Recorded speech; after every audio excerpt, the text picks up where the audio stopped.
Let's talk about self-assurance. What makes this strength sacred? What makes this strength sinister?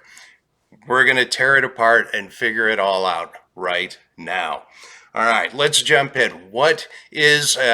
First of all, let's talk about the domain here. What domain are we talking with self-assurance? We are talking about the influencing domain. It is definitely an influencing strength. And for me, it is not high in my DNA, my divine natural abilities. No, it is my number 30 strength. So it is actually a shadow strength for me. And for Kim, it's her number 24. So it's kind of in that no man's land for Kim, that flyover country we've talked about in other videos. So not something that I or Kim really connect to personally. We have other strengths that we use to get the job done, and this just isn't one that we typically will lean into. So let's break this down a little bit. And I want to talk about self-assurance because I think this gets misconstrued a lot. First of all, self-assurance, we're not talking about self-confidence. It's different than that. And people look at this as rather than a strength, as we're talking about strengths, these are all tools that we can use and develop, okay? And no matter where a strength appears on your DNA, you can choose to develop that strength. Remember the golden rule. Nothing in strengths tells you anything about what you cannot do. You can do any of it, but it's more about what brings you joy, what lights you up, what gives you that energy. And for some people, self-assurance gives them that energy if they have it high, and for some people it doesn't. So don't think of it again as the self-confidence or something that you should have. Or something that you wish you had. If you don't, it's okay. You've got other strengths. This does not mean you cannot be a self-confident person. So let's talk about what it is. Self-assurance is about knowing that within you, you have the ability to do whatever has to get done and to make whatever decision has to be made. So it's kind of a personal self-reliance, this inner guidance system that people with high self-assurance have. They're able to interpret things within them, using the tools within them, and then take appropriate actions to get the desired outcome they're looking for. So again, I think of it as kind of like a how a missile has a guidance system built within it. And I think self-assurance is kind of like that. I think the self-assured strength is this inner guidance symbol that helps people that have this high to navigate the path that they're on. So again, it's different from self-confidence. It's more about an inner certainty of knowing that I'm certain that I can do this because I kind of see it. I kind of feel it already. I remember hearing a man talk once about who was it? It was Andy Andrews, one of my first motivational kind of personal development guru guys that I ever listened to. And Andy Andrews talked about, and the secrets of success. One of the things he talked about was successful people make decisions and then go about the business of making that the right decision. So after they make a decision, they make a decision, and then they support the decision through their actions. And they make that the right decision. They don't have a crystal ball. These people don't have a crystal ball to know it's the right decision, but they have this inner guidance system within them that says, okay, this is the decision I'm going to make, and now I'm going to follow through on this decision. And that is where I think a lot of this power comes from in this strength. So, people with this strength very high are able to influence other people by helping them to see kind of this path, if they're able to share this path and share this guidance to help others move forward, that's where this strength really becomes powerful. It's kind of like, a person with self-assurance seems to just have the answers. They're able to sift through a lot of the nonsense, or maybe the cloudedness of an issue, and able to kind of clarify it for others to help see the straight path.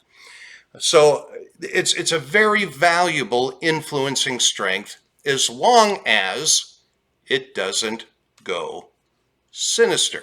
So let's talk for a moment about how self-assurance can go sinister.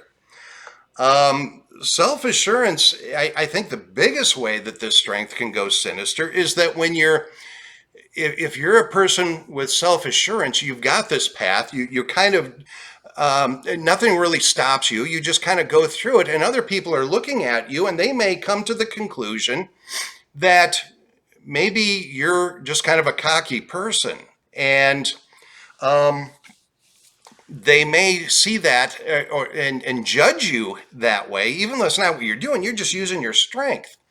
But they may see you as someone who is cocky or not a team player, not willing to take on, listen to other people and their opinions, and that turns a lot of people off. And if that turns a lot of people off, remember, as an influencer, what you're trying to do is help others move forward. But if you've turned them off and they're not listening to you anymore, you're no longer going to be moving them forward. So that is where this can go sinister.